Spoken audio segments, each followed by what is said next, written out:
bulaklak niya.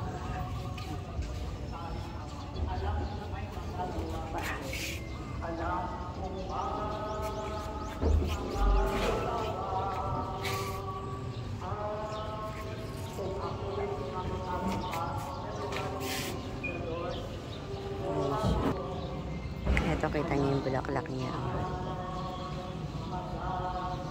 Yan yung mga imported na tanim ko. Ayan, kita niyo yung bulaklak niya. Tapos ito yung bonsai. Tingnan niyo ang liit niya. Tapos ayan yung hitik siya sa bulaklak. Yan yung dati kong inayusan. Nalagyan ko ng mga halaman sa gilid. Ayan. Tingnan niyo yung kakaiba yung kulay ng bulaklak niya. Medyo malabo. Ayan. Tapos ito yun. Ito naman yung mga nabili ko. Ayan, tingnan niyo. Kita nyo wala siyang dahon, kaya huwag kayo matakot mawala ng dahon kasi magbubulaklak din yan. Ayan, ayan yung kulay niya, tsaka eto. Ayan. So, ayan siya. Ang malabo. Ayan.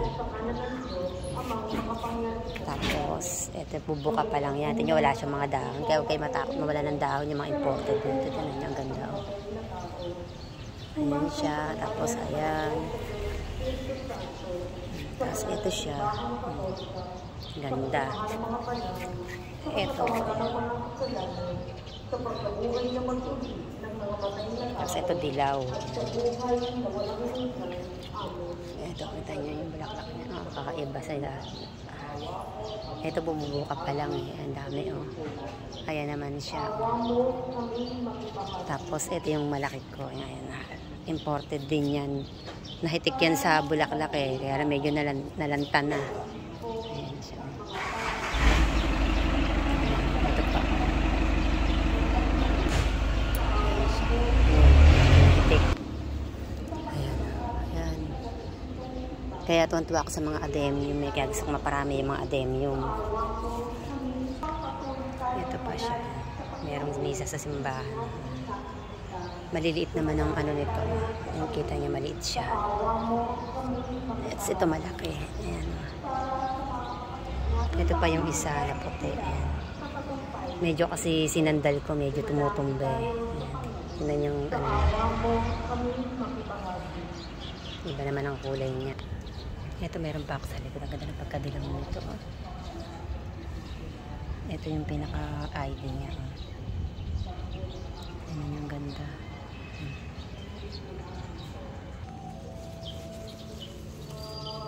Nakaani pa ako ng ayan ng chiko dito sa aking tanim.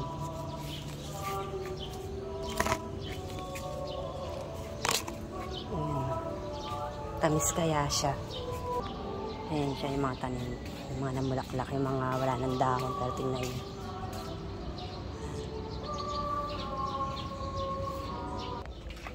Ito naman yung nasa baba ko. Medyo nalalanta na. Ito, medyo stress pa sa pagkakaan sa paso. Pagkakalipat. Ayan. Ito yun. Yung bang kahit na nakakalbo na siya, huwag kayong mag-alala kasi ito na ngayon. Mga nag-aanuhan na yung mga ano niya. Ayan. Tapos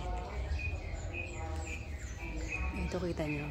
Akala ng choto nung anak ko umitim daw yung ganun, pero yan talaga yung ano niya, yung itsura niya. Tapos ito nalanta na nga pero ang ganda rin nito Kita niyo yan para siyang icing. Ayan.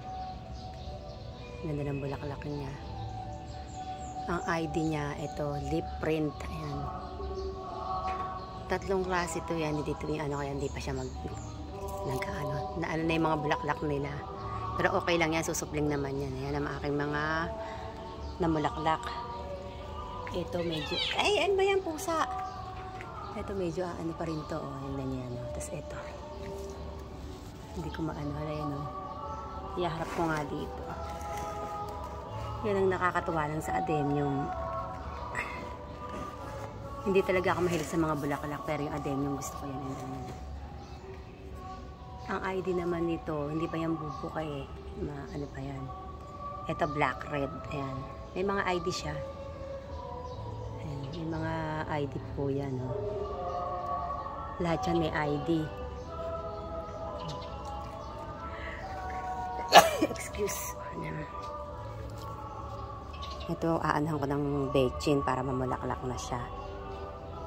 Ito mga tinatanggal ko yan. Hindi ako takot na magdilaw siya o malagas kasi kasunod yan panibagong supling na panibagong usbong. Ayan. Ayan, thank you. Nakita ko lang sa inyo yung aking mga alagang may bulaklak.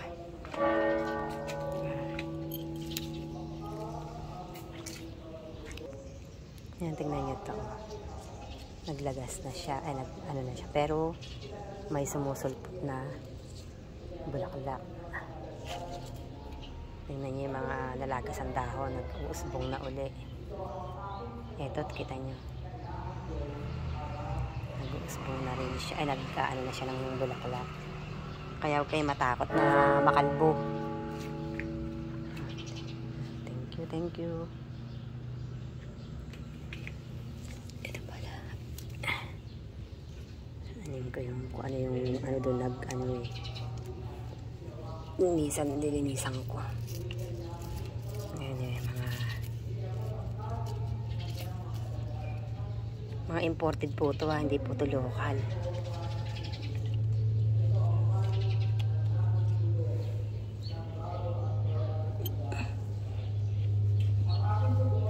Tingnan nyo ito. Walang dahon pero maano ng bulaklak. Hindi ko siya talaga dinidiligan ng ano kasi mas gusto niya ng tuyotang lupa. Ayan, thank you uli. Ayan, naglilinis lang ako ng mga dahon.